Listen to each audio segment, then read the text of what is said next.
അങ്ങനെ പലതും നടക്കുന്നു. അതേ ഇപ്പുറത്ത് CM സെന്ററിലും അങ്ങനെ തന്നെ. അങ്ങനെ എത്ര സ്ഥാപനങ്ങളാണ്, എത്ര മദ്രസകളാണ്, പള്ളികളാണ്, ശരീഅത്ത് കോളേജുകളാണ്. മഹാനുഭാവന്റെ പേരിൽ ഒരു കടവുമില്ലാതെ ഒരു പ്രയാസവുമില്ലാതെ നടന്നുകൊണ്ടിരിക്കുന്നത് അത് തന്നെ ഏറ്റവും വലിയ കറാമത്തല്ലേ, ഏറ്റവും വലിയ വിജയമല്ലേ?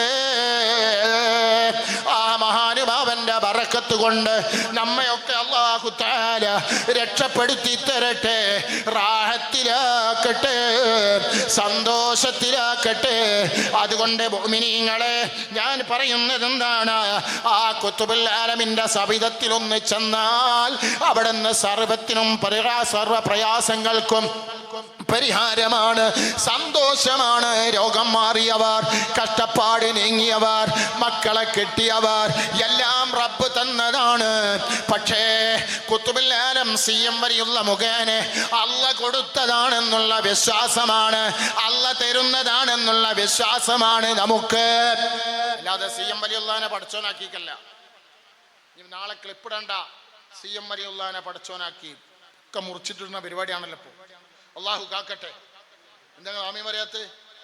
അള്ളാഹു കാക്കട്ടെ. അതുകൊണ്ട് പ്രിയപ്പെട്ട മുഅ്മിനീങ്ങളെ, അല്ലാഹു തആല ജനമനസ്സുകളിൽ സ്ഥാനം നൽകിയിരിക്കുന്നത് വെറുതെയല്ലല്ലോ. സുബ്ഹാനല്ലാഹ്. എന്നിട്ട് നിങ്ങൾ നോക്ക്, CM വലിയുള്ളാന്റെ ചരിത്രത്തിൽ കാണാം, തൻ്റെ സുഹൃത്തിന് അതാ ഷർട്ടില്ലാത്തതിൻ്റെ പേരില്, തൻ്റെ സുഹൃത്തിന് ഷർട്ടില്ലല്ലോ, ഷർട്ടില്ലാത്തതിൻ്റെ പേരില് ആ സുഹൃത്ത് വന്നിട്ട് പറയാണ്, ഓ ശൈഖുനാ, ഓ ശൈഖുനാ, എനിക്ക് ധരിക്കാൻ ഷർട്ടില്ലല്ലോ, അതുകൊണ്ട് എനിക്കൊരു ഷർട്ട് വാങ്ങി തരുമോ എന്ന് ചോദിക്കുമ്പോ മഹാനായ ശൈഖുനാ എന്ത് ചെയ്തു എന്നറിയുമോ? അതാ വേഗം അതാ പള്ളിയിലേക്ക് വയലിന് പോവുകയാണ്, പള്ളികളിൽ വയലിന് പോവുകയാണ്. എന്തിന് വയലിന് പോകുന്നു? എന്തിനാണ് വയലിന് പോകുന്നത്? തൻ്റെ കൂട്ടുകാരന് ഷർട്ട് വാങ്ങാൻ. സുബ്ഹാനല്ലാഹ്. തൻ്റെ കൂട്ടുകാരന് ഷർട്ട് വാങ്ങാൻ വേണ്ടി വയലിന് പോവുകയാണ്.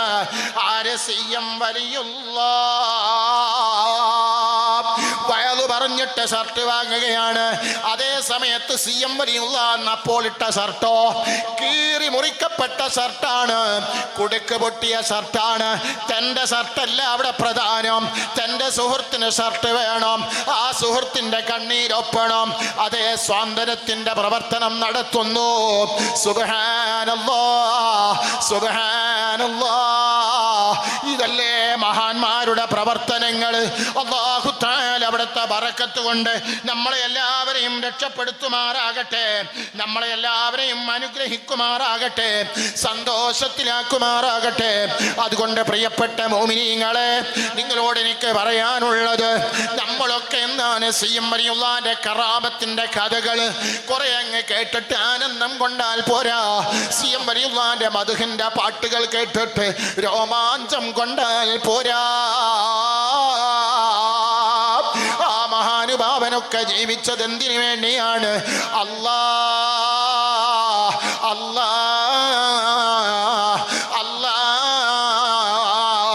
ശ്വാസം വിടുമ്പോൾ അല്ലാഹ്, ശ്വാസം മേൽപോട്ട് വലിക്കുമ്പോൾ അല്ലാഹ്, ശ്വാസം പുറത്തേക്ക് വിടുമ്പോൾ അല്ലാഹ്, എല്ലാ സമയത്തും അല്ലാഹ്, കിടക്കുമ്പോഴും അല്ലാഹ്, എഴുന്നേൽക്കുമ്പോഴും അല്ലാഹ്, ഇരിക്കുമ്പോഴും അല്ലാഹ്, എല്ലാ സമയത്തും അല്ലാഹ്. അല്ല അങ്ങോട്ട് ശരീരത്തിലെങ്ങ് ലയിച്ചപ്പോൾ മറ്റൊന്നിനും ആ ശരീരത്തിൽ സ്ഥാനമില്ലാതായി പോയി. വൽആഖിറത്തു ഖൈറുൻ വഅബ്ഖാ.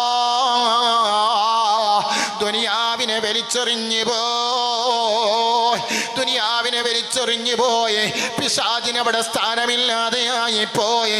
ഖദ് അഫ്ലഹ മൻ സക്കാഹാ വഖദ് ഖാബ മൻ ദസ്സാഹാ.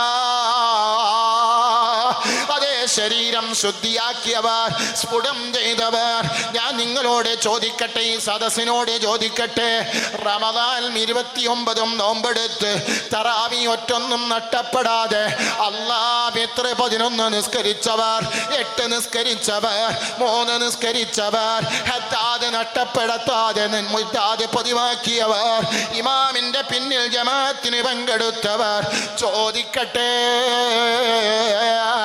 മനസ്സിന് വല്ല മാറ്റവും ഉണ്ടായിട്ടുണ്ടോ? ഈ പ്രസംഗിക്കുന്ന എനിക്കുണ്ടോ? നിങ്ങൾക്കുണ്ടോ? മനസ്സിനും സ്വഭാവത്തിനും മാറ്റമില്ലെങ്കിൽ, മനസ്സിനും സ്വഭാവത്തിനും മാറ്റമില്ലെങ്കിൽ ഈ റമദാന് കൊണ്ട് ഞാനും നിങ്ങളും വിജയിച്ചിട്ടില്ല, വിജയിച്ചിട്ടില്ല. അല്ലാഹു നമ്മളെ എല്ലാവരെയും അനുഗ്രഹിക്കുമാറാകട്ടെ, സന്തോഷത്തിനാക്കുമാറാകട്ടെ. പ്രിയപ്പെട്ട മോമിനീങ്ങളെ, ഞാൻ നീട്ടിപ്പരത്തി പറയുന്നില്ല. നിങ്ങളോട് ആദ്യമായി എൻ്റെ ശരീരത്തോടും പിന്നെ നിങ്ങളോടും പറയുന്നു, ആഖിറുസ്സമാനാണ്, ആഖിറുസ്സമാനാണ്. ഫിത്ന ഫസാദ് നിറഞ്ഞ കാലമാണ്. ഇപ്പോൾ യൂട്യൂബിലൂടെ ഫിത്നയാണ്, യൂട്യൂബിലൂടെ ഫസാദാണ്. ഒരു മനുഷ്യനെ തരം താഴ്ത്തുവാനും ഒരു മനുഷ്യനെ മാനസികമായി നശിപ്പിക്കാനും യൂട്യൂബർമാർക്ക് കഴിയുമെന്നുള്ളതിന് തെളിവുണ്ട്. ഒരു കുടുംബത്തിനെ നശിപ്പിക്കാൻ കഴിയണോ?